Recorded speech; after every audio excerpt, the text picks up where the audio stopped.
ano ba ang misconception sa love? Pero most common misconception is it's just butterflies and roses. Isa lang naman sa dahilan kung bakit hindi kayo mag-work is because hindi nyo pinili yung isa't isa regardless of what happened.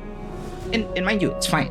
Kasi may mga pagkakataon na kaya hindi mo siya pinili kasi madalas hindi niya pinipili yung sarili niya.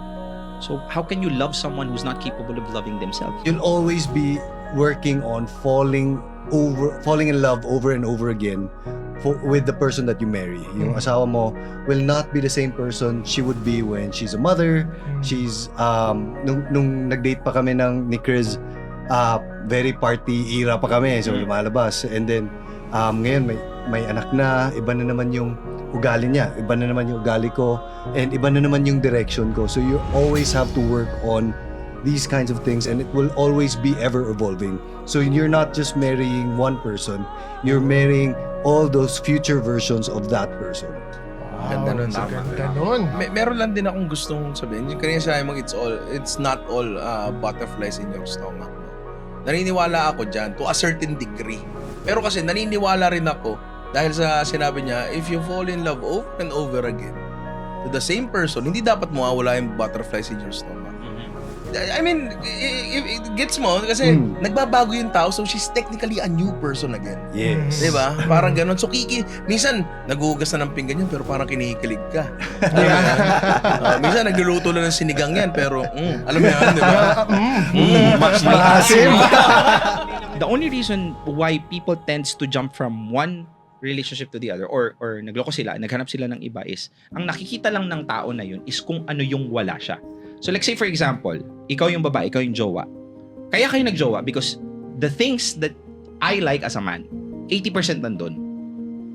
Magaling magluto, masarap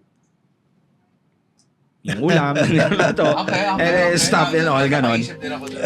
And then after that, ang nangyari is when if you think about it, the curse of an individual is you're not able to realize what you have until it's gone. Hindi niya na-realize yung 80% na meron yung partner niya. Ang nakita niya lang 20% na kulang. So pumunta siya doon sa kabila. Pagpunta niya doon sa kabila, nakuha niya yung 20%. I don't know, siguro mas mag-ayos physically, mas binibigyan siya ng time, those kind of stuff. But the problem is, pag nakita niya yung 20% at lumipat siya doon niya na makikita yung 80% na wala. Okay, may analogy ako dyan. Okay, go. Gusto ko yan. Kasi ako, I like to optimize things. Okay. Yan. Dati, nung wala pa akong pambili, ang brief ko ay kung ano lang yung brief dyan. Nung nagkaroon na ako, nung kumikita na ako ng konti, sabi ko, ay magagawa ko na yung noon ko pang gustong gawin. Which is? Na-optimize yung brief ko at medyas ko at lahat ng underwear ko. Gusto ko mahanap ko yung pinakamagandang underwear. Feeling ko yun. Deserve ko yung 100%. And feeling ko, there lies the problem. Na feeling mo, deserve mo lahat ng pinakamagandang bagay sa mundo. Na feeling mo, dahil umabot ka na sa certain level ng buhay mo, deserve mo na lahat ng masasarap, magaganda. Feeling mo ganun eh. Ngayon, susunggaban mo yung bagay na yun. Lahat ng brief tinry mo. Ako personally. Nung dumating na, eto na. Nahanap ko na. Nahanap ko na yung perfect na brief sa akin. Eto na, masaya na dapat ako. Okay. Hindi pa pala. Bakit? Kasi apparently, ang tela ay may limitasyon. Tulad ng ang tao ay may limitasyon. Yes. Ganun yun. Maaaring lahat ng pagkukulang niya, hahanapin mo sa iba, nakakalimutan mo na parehas silang tao at may limitasyon sila parehas. Na may sarili-sarili silang buhay sa labas mo. At nakakalimutan mo yung bagay na yun. Limitasyon nila parehas yun. Baka yung dati mong partner ay hindi ka binibigyan ng atensyon. Ngayon, nakahanap ka ng bagong partner at binibigay sa 100% ng atensyon. Tapos, isang beses hindi nagbigay sa'yo ng atensyon yung bagong partner mo kasi pinili din na magsimba kasama yung pamilya, nagtampo ka ngayon.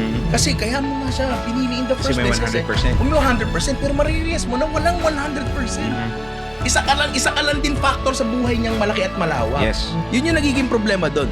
Feeling natin deserve natin ng pinakamagagandang bagay. And sa totoo lang, wala namang magandang bagay, wala namang perfectong bagay, walang pinakamagandang bagay. Yeah, subjective siya. Oo, subjective siya. Akala mo kung ano yung nakalista sa papel, pag sinunod mo yan, masaya ka, makukuha mo yung full satisfaction na ano mo, hindi.